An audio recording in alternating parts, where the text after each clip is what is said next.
everybody, I'm John Sarlin. I'm a producer for CNN. I cover tech and business, and I'm the host of the CNN Business Show Nightcap. I'm so excited to be with you today, filling in for Coy Wire. Thanks for having me, Coy. We got a lot of news today. Let's get started. We're going to begin with the latest news on Ticketmaster. Did any of you try to get tickets for the Taylor Swift concert recently? What about your favorite sports team? Well, if you did, chances are you probably saw tickets for those events on Ticketmaster.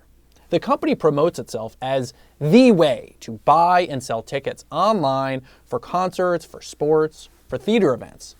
But Ticketmaster is in the news this week after the Senate Judiciary Committee held a hearing exploring whether the merger between Ticketmaster and the giant concert company Live Nation has led to a monopoly on tickets and harmed consumers by challenging any competition.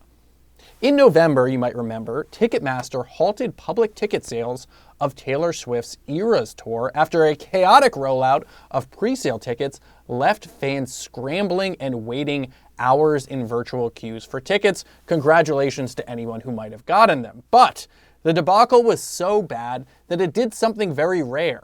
It united members of Congress from both the Democratic and Republican Party who fear that Ticketmaster now has a monopoly, meaning that they have exclusive control of the supply of tickets. We'll hear more on this now from CNN national correspondent Jason Carroll, who has more on the details of the hearing. Scores of Taylor Swift fans still haven't shaken off the bitter feeling of being shut out of the pop star's upcoming tour this March. Ticketmaster takes the $490 out of my account, but it crashed.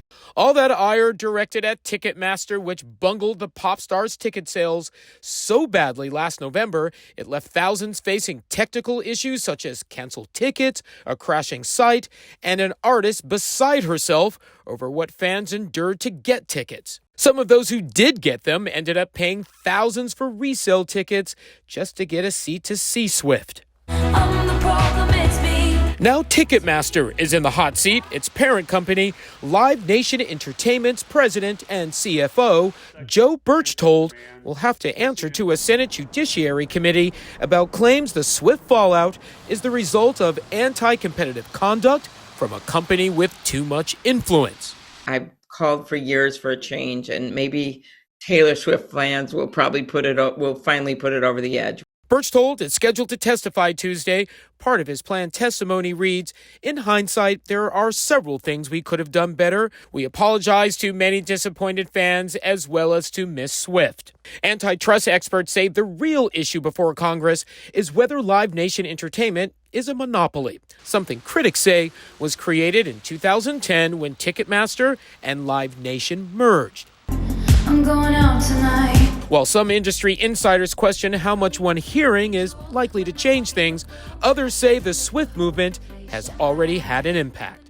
This is going to be the first hearing that the Senate will be holding, and it shows that this is a priority issue for folks who are on the Judiciary Committee and that they see that there are problems with the Live Nation Ticketmaster merger. Next up, 10-second trivia. What region is surrounded by the Adriatic Sea, the Ionian Sea, and the Aegean Sea? Is it the Balkan Peninsula, the Amazon Basin, Patagonia, or Western Plateau? Well, the only option here that's surrounded by all of these features is the Balkan Peninsula in Europe. Speaking of the Balkan Peninsula, let's travel to it, to the country of Bosnia and Herzegovina, where one lake is experiencing an example of extreme pollution. Pollution so alarming that even environmentalists are surprised.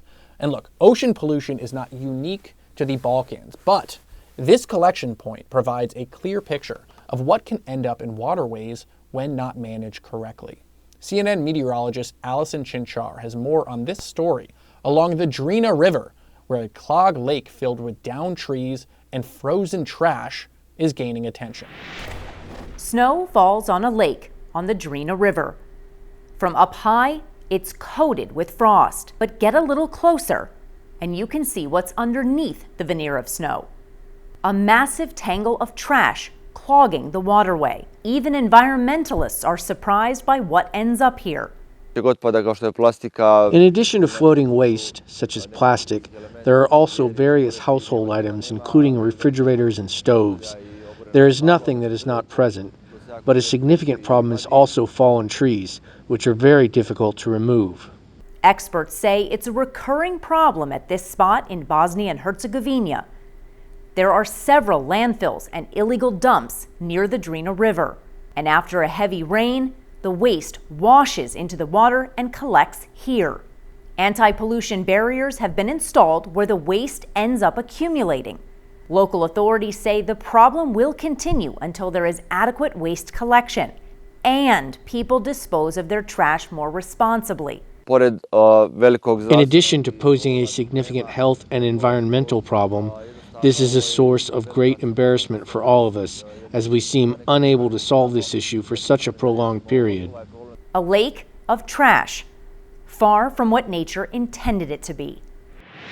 Next up, we're going to talk about the future of work and what exactly that looks like.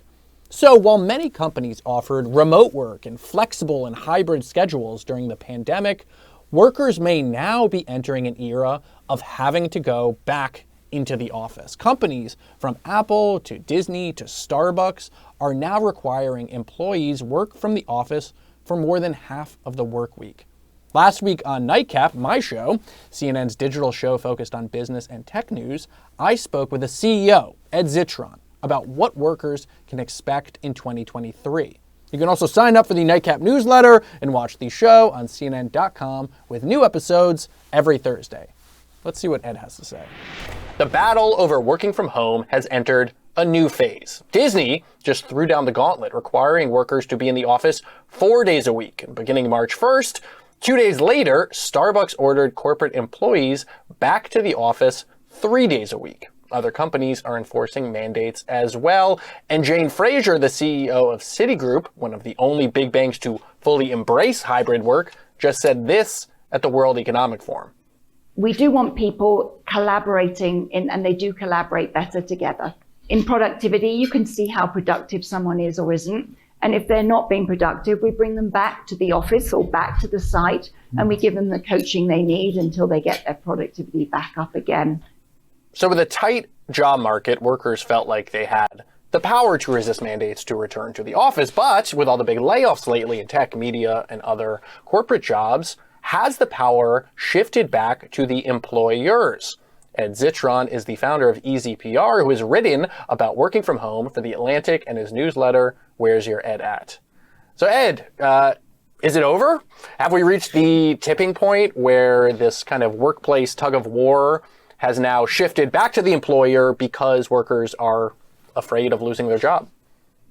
I think that there is an implicit threat from companies around this. Now that there is a rockier economy, that there are layoffs happening, they're basically saying, we're not going to fire you, but we need you back in the office due to reasons we will probably never explain to you.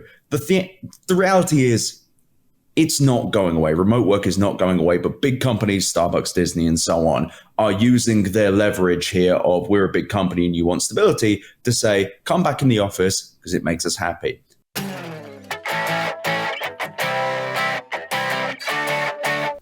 And for today's 10 out of 10 story, this fourth grade paleontologist made the discovery of a lifetime.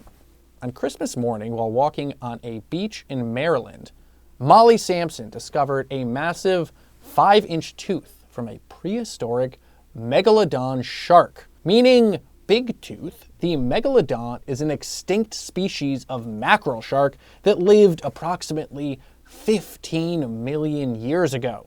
Molly's mom said that children around the globe have sent letters to Molly sharing their excitement at her discovery. Good job, Molly. Last up, we can't forget to give a shout out. Today's special shout out goes to Mendota High School in Mendota, California. We see you. We thank you for watching. And for you and everybody else watching around the world, I hope you have a wonderful day. I'm John Sarlin. It has been awesome hanging with all of you on this Wednesday. Have a great day.